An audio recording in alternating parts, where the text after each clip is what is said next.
Salut à tous, j'espère que vous allez bien, j'espère que vous êtes au top aujourd'hui, j'espère que vous avez la forme. Alors, lundi dernier, j'ai reçu une question sous la vidéo et de SOS Échange Bien-être concernant comment faire pour ne pas être toxique pour mon couple. Alors, la question qu'on m'avait posée, donc c'est l'inverse. La personne m'a demandé que faire lorsque ton partenaire est toxique et refuse de changer. Alors, qu'est-ce que tu dois faire, à toi qui m'as posé cette question, qu'est-ce que tu dois faire lorsque ton partenaire il est toxique et refuse de changer? C'est sûr que tu sais que ton partenaire est toxique parce que tu as sûrement remarqué les signes de sa toxicité dans la relation. Qu'est-ce que tu dois faire? Tout d'abord, il faut savoir que si ton partenaire est toxique et refuse de changer parce que c'est difficile pour la personne d'admettre sa toxicité, la question n'est pas comment puis-je le changer ou encore moins comment puis-je l'aider, mais aussi comment puis-je me protéger. C'est vrai que tu te poses la question comment puis-je l'aider ou comment puis-je le changer, ce qui n'est pas possible, changer quelqu'un. Si la personne ne prend pas la décision de changer, c'est peine perdue.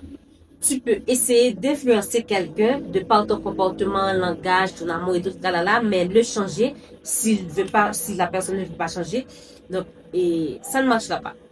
Mais tu n'as pas seulement à te poser la question comment je peux le changer ou comment je peux l'aider, mais aussi comment est-ce que je peux me protéger face à cette personne qui est toxique. Alors, la première chose que tu dois savoir, c'est d'accepter que tu ne peux pas changer quelqu'un. Je viens de le dire.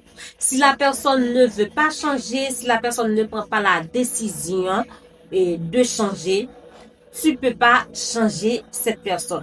Il faut savoir que les moments de qualité ne suffisent pas à transformer quelqu'un, les petits cadeaux ne suffisent pas à changer quelqu'un, les petits moments coquins. Il faut savoir que toutes ces choses-là ne suffisent pas à changer une personne. Le changement commence lorsque la personne reconnaît son mauvais comportement et décide de changer volontairement. C'est là que commence le changement. Mais toi, tu peux pas le changer. Tu dois le savoir. Deuxième chose que tu dois savoir, observe les actes, pas les promesses. Je le dis toujours dans mes vidéos, c'est vrai que quelqu'un te dit que je t'aime, tu es tout pour moi, des tas de choses comme ça, il n'y a aucun problème. On a tous à un moment donné envie et des petits mots doux, des petites paroles coquines et tout le tralala. On le sait tous. Mais s'il n'y a pas d'action, il y a un problème.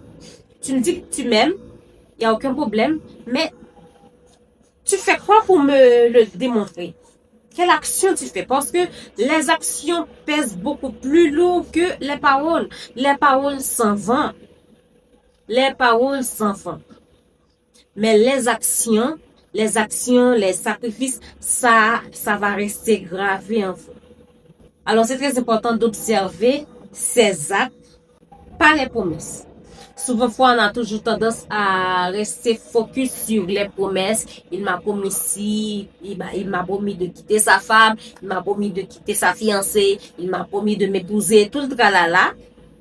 Vous restez là, focus sur les promesses, mais vous ne restez pas focus sur les actions. Il a dit, je veux faire ça. Qu'est-ce que vous voyez qu'il fait? Est-ce qu'il travaille dessus? Est-ce qu'il fait des efforts? S'il n'y a pas d'efforts là, vous perdez votre temps. Il faut savoir que les excuses répétées sans changement finissent par devenir un cycle.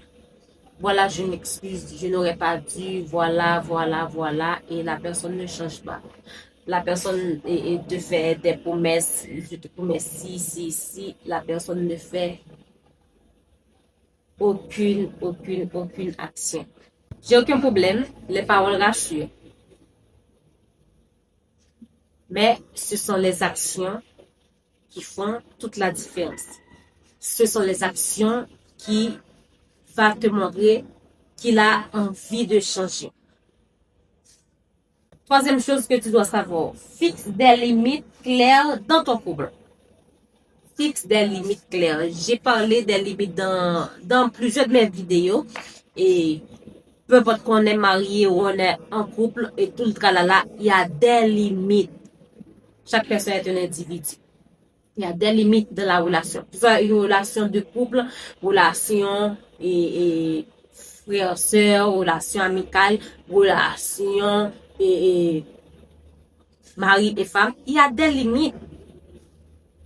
Et souvent, ce sont les limites, pas seulement les limites, mais les limites aussi jouent un gros rôle dans la solidification d'un couple. Donc, si tu ne respectes pas les limites et que ton partenaire pose dans la relation, il va y avoir un problème. Si tu ne poses pas des limites dans ta relation, il va y avoir un problème.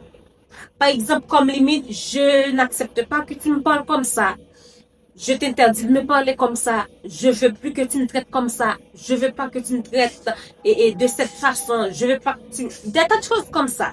Il faut apprendre à poser des limites dans la relation. Donc, si vous ne posez pas de limites dans la relation, la personne va penser qu'elle a le plein pouvoir dans la relation et sur vous. Donc, c'est important de poser des limites. Alors oui, tu dois poser des limites dans ta relation. Je ne sais pas, est-ce qu'il te parle avec autorité? Est-ce qu'il te respecte pas? Est-ce qu'il te traite mal? Est-ce qu'il te fait des chantages? C'est toxique, toutes ces choses-là. Alors tu dois poser des limites. C'est très important. Tu dois savoir que une limite n'est pas une punition. C'est pas une punition que tu donnes à ton partenaire. Une limite, c'est une protection. Là, tu te protèges. Tu te protèges de son langage, tu te protèges de son comportement. Quatrième chose, protège ton bien-être. Je le dis toujours, de vous protéger, de protéger votre santé mentale. Protège ton bien-être. C'est très, très, très, très, très, très important. C'est pas que tu es égoïste. Rien ne te dit que c'est l'amour de ta vie, c'est la bonne personne. Et peu importe que c'était la bonne personne, c'est pas parce que c'est la bonne personne, je dois accepter que cet homme-là me parle n'importe comment, qu'il me traite n'importe comment parce que c'est la bonne personne ou parce que je l'aime. Donc je l'aime, je veux pas le perdre. Il peut me parler comme il veut, il peut me traiter comme il veut et tout le tralala. Non, non, non, non, non, non. Mesdames, il faut commencer par imposer le respect. Je dis pas commencer par imposer le respect en l'humiliant, en le déshonorant, non. Mais sagement vous imposer le respect. Parce que vous méritez le respect. Et je le dis, vous aussi de votre côté, vous devriez respecter l'homme qui est debout à côté de vous. Je ne dis pas le garçon, l'homme. Le vrai. Et il faut savoir qu'une relation ne devrait pas te faire vivre constamment dans la peur, la tristesse, le regret, le doute. Si tu vois que dans ta relation, il y a toutes ces choses-là, la peur, le regret et la tristesse, quand il est là et tu te sens pas bien, donc ça va commencer par affecter ta santé mentale. Alors tu dois prendre une décision. Est-ce que c'est la relation ou est-ce que c'est ma santé mentale? Je vais te dire quelque chose. Si tu vois que tu commences à perdre ta paix intérieure, il est important que tu commences par rendre cela très, très, très, très au sérieux. Parce qu'une relation, que ce soit amicale, familiale et sentimentale, ne devrait pas être la source de ta culpabilité, l'anxiété et tout le tralala. Ne devrait pas être cette chose-là qui est en train de manger ton énergie, de détruire ta paix intérieure. Cinquième point, n'hésite pas à demander de l'aide si nécessaire. Si tu vois que la relation là te mange ton énergie, la relation te consume, demande de l'aide. Demande de l'aide à un proche, demande de l'aide à un psychologue, à un pasteur, à un coach, à un thérapeute. Demande de l'aide. C'est très important. Parce que ce que tu dois savoir, et la personne qui est toxique, il s'en fout. Mais toi, tu dois prendre soin de toi. Tu dois prendre soin de ta santé physique et ta santé mentale. Tu dois savoir que quand la santé mentale n'est pas au top, ça va agir directement sur ton physique. Il n'y a pas à sortir de là. Ce que tu dois savoir, tu n'es pas obligé de porter cette situation seul. C'est pour cette raison qu'il y a les conseillers conjugales, les thérapeutes, les psychologues, les coachs en relation, les coachs de vie, les pasteurs, quoi.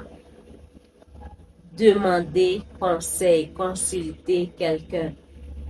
Ne restez pas là et comment je pourrais dire ça, à tout supporter toute seule. Et le point numéro 6, sois prête à prendre une décision. Sois prête à prendre une décision qui sera bonne pour toi. Sois prête à prendre une décision difficile. Et la décision difficile, c'est quoi? Si tu vois que malgré les discussions avec ton partenaire, zéro changement, malgré les limites, zéro changement, malgré les efforts, zéro changement,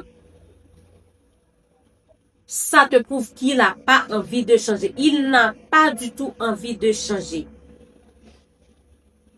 Alors toi, qu'est-ce que tu dois faire? Tu dois penser à ta santé mentale d'abord. Tu dois penser à toi d'abord. C'est pas que tu es égoïste, mais tu dois penser à toi. Et peu importe que c'était la bonne personne. D'ailleurs, la bonne personne ne sera pas là pour te faire souffrir. La bonne personne ne sera pas là pour te malmener, pour te maltraiter. Non. Je doute fort qu'une bonne personne soit toxique pour toi. Alors, sois prête à prendre la meilleure décision, la décision qui est bonne pour toi. Si tu vois que la relation te détruit, tu n'as pas le choix.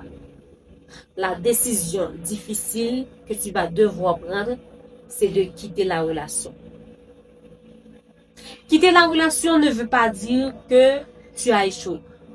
Quitter une relation, c'est pas un échec. Au contraire, c'est parfois le choix le plus sensé, le plus sain que tu puisses faire pour toi. C'est aussi une décision de protection et de respect pour toi.